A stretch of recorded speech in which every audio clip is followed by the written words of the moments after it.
Hello student. तो होली की हार्दिक शुभकामनाओं के साथ स्टार्ट करते हैं आज की नई सीरीज़। होली का पर्व जैसे कि आपको पता है चल रहा है, तो पढ़ाई भी आप लोग साथ में करते रहें।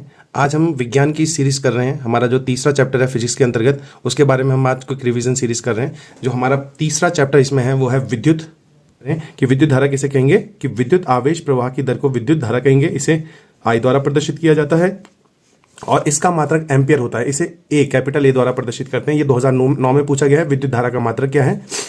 विद्युत धारा बराबर होता है विद्युत आवेश बटे समय, या इसे हम कह सकते हैं I is equal to Q upon T. ध्यान रहे, I is equal to Q upon T. Q आवेश है और टी क्या है? समय है। एकांक समय में धारा प्रवाह की जो हम बात कर रहे हैं वो हमारे पास क्या है? विद्युत धारा है यहाँ पे। अब उसके बाद जो दूसरा टॉपिक यहाँ पे हमारे पास आता है वो है विद्युत विभवांतर या विभव की बात करें। ये 2008 में पूछा गया सवाल है हमारे पास कि विद्युत विभवांतर किसे कहते हैं, इसका मात्रक क्या होता है। तो देखिए, विद्युत विभवांतर किसी विद्युत परिपथ में दो सिरों के बीच विभव में अंतर विभवांतर कहलाता है। कहने का मतलब, कोई विद्युत परिपथ है, मान के चले ये इस प्रकार से कोई एक विद्युत परिपथ है जिसमें ये एक बल्ब लगा हुआ है और ये एक बैटरी है। दोनों सिरों के बीच ये प्लस और ये माइनस और ये एक बल्ब है। जब इसमें से धारा प्रवाहित हो रही है हमेशा प्लस से माइनस की तरफ प्रवाहित होगी। तो इनके दोनों सिरों के बीच, या यहाँ पे बात करें इस और इस सिरे के बीच विभव में अंतर जो होगा वो विभवांतर कहलाएगा।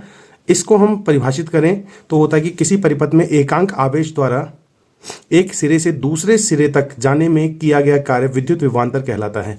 तो एक सिरे से इस सिरे तक पहुंचने में जितना कार्य वो करेगा वो उसका क्या कहलाएगा? विभवांतर कहलाएगा, एकांक आवेश द्वारा। तो इसे V द्वारा प्रदर्शित करते हैं और इसका मात्रक क्या होता है? वोल्ट। V से करते हैं।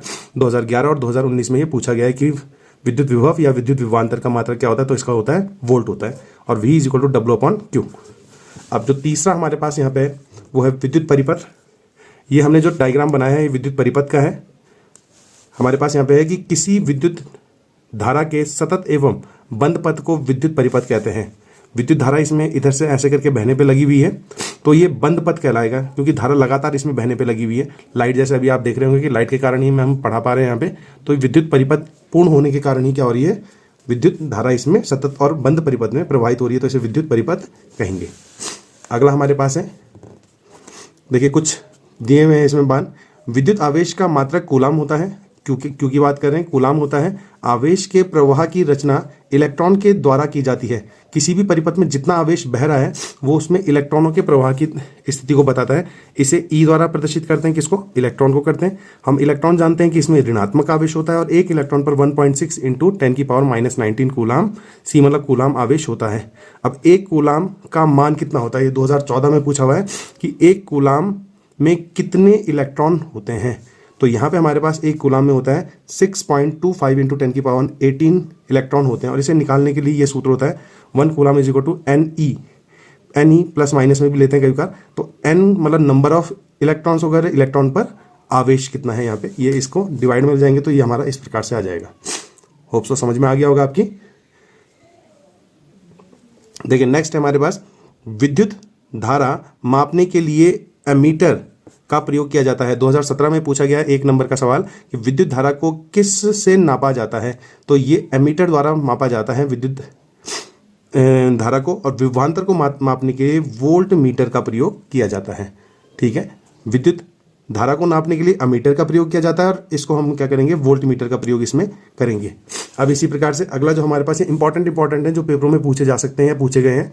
अगला हमारे पास है, विद्युत बल्ब का तंतु टंगस्टन धातु का बना हुआ होता है। विद्युत बल्ब का जो तंतु होता है, तंतु मतलब हमने देखा होगा पुराने जो बल्ब होते थे उनके फिलामेंट अंदर जो छोटी बारीक सी तार होती थी जो झड़ भी जाती थी ज़्यादा बिजली रहने पर, तो वो किस चीज़ का बनता है? टंगस्टन का बना हुआ होता है। क्यों बना हुआ होता है इस बारे में भी हमसे पूछा गया, क्योंकि इसका जो गलनांक है वो सबसे ज़्यादा उच्च होता है, जिस कारण से ये बहुत जल्दी से नहीं टूटता है।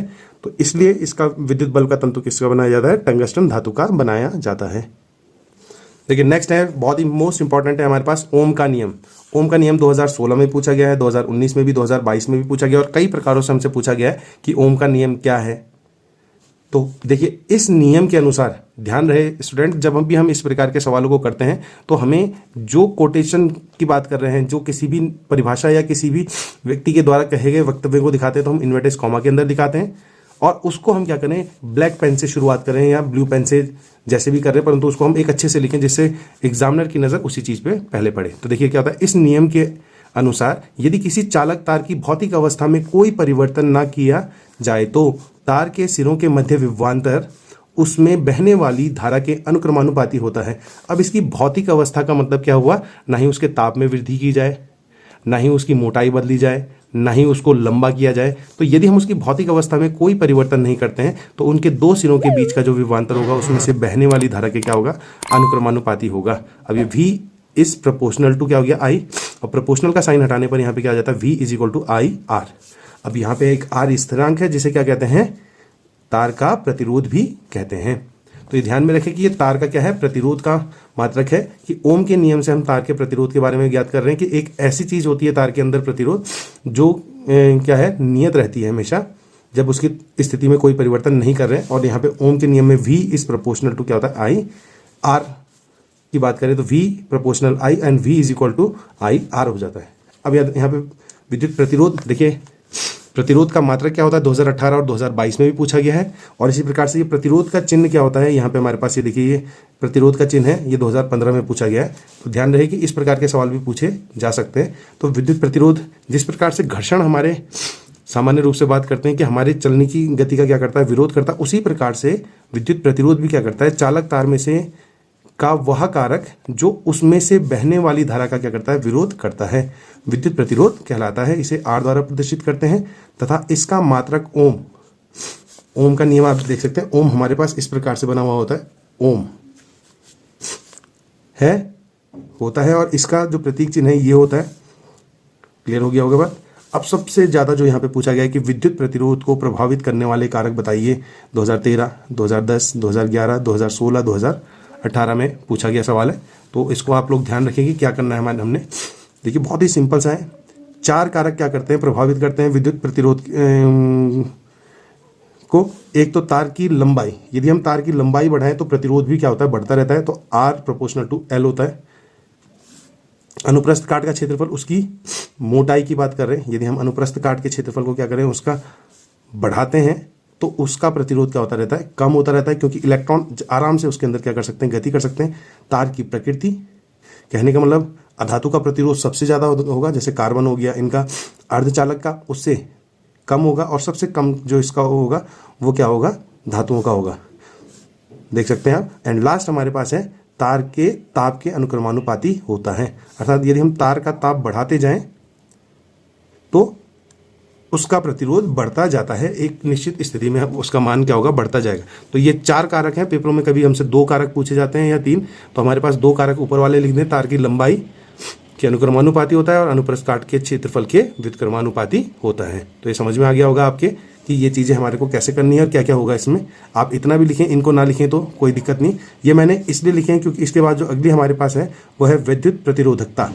किसी चालक तार की प्रतिरोधकता के बारे में बात की गई है। 2016 और 2022 में ये सवाल पूछा गया है। देखिए इन दोनों नियमों पर आधारित है ये, कि हम जानते हैं कि क्या है, R प्रोपोर्शनल टू L है, लंबाई बढ़ने के साथ साथ प्रतिरोध बढ़ रहा है, और R is proportional to 1/A, प्रतिरोध क्या हो रहा है, क्षेत्रफल के व्युत्क्रमानुपाती है। यदि क्षेत्रफल बढ़ रहा है तो प्रतिरोध घट रहा है। तो दोनों को एक साथ ले लें तो R प्रोपोर्शनल टू L/A, और प्रोपोर्शनल का साइन हट गया तो यहाँ पे एक ये P के जैसे आपको आकृति दिख रही होगी, परंतु P नहीं है, ये ऐसे प्रकार के मुड़ा हुआ है, ये है रो, समानुपाती स्थिरांक कहलाता है, और इसे पदार्थ की प्रतिरोधकता कहते हैं। यदि हम मान के चलें कि L बराबर क्या है, 1 मीटर है, और A बराबर क्या है, 1 मीटर स्क्वायर है, तो यहाँ पे भी 1 और यहाँ पे भी 1, तो कोई फर्क तो पड़ेगा नहीं। तो यहाँ पे क्या हो जाएगा, रो इज इक्वल टू R। अब यहाँ से इसकी एक परिभाषा निकल जाती है कि अतः एकांक लंबाई और एकांक क्षेत्रफल वाले चालक तार का प्रतिरोध उस तार के पदार्थ की वैद्युत प्रतिरोधकता कहलाती है।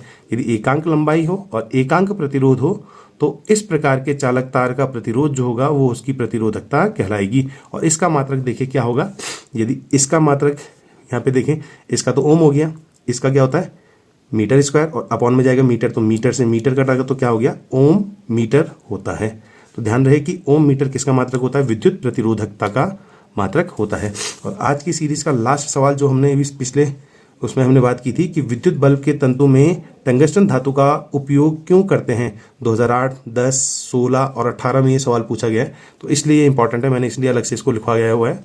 तो क्या है आंसर इसका, क्योंकि टंगस्टन के बहुत पतले तार बनाए जा सकते हैं और इसका गलनांक बहुत उच्च होता है, 3380 डिग्री सेंटीग्रेड होता है, बहुत उच्च होता है, इसलिए यह आसानी से नहीं पिघलता है एवं प्रकाश उत्सर्जित करता है। यदि पिघलेगा नहीं तो बहुत ज़्यादा लाल होगा, और जितना लाल होगा तो उतना ही ज़्यादा क्या करेगा, प्रकाश को फैलाने का कार्य करेगा। तो इस प्रकार से क्या बोल सकते हैं कि विद्युत बल्ब का जो तंतु है वो टंगस्टन धातु का बनाया जाता है।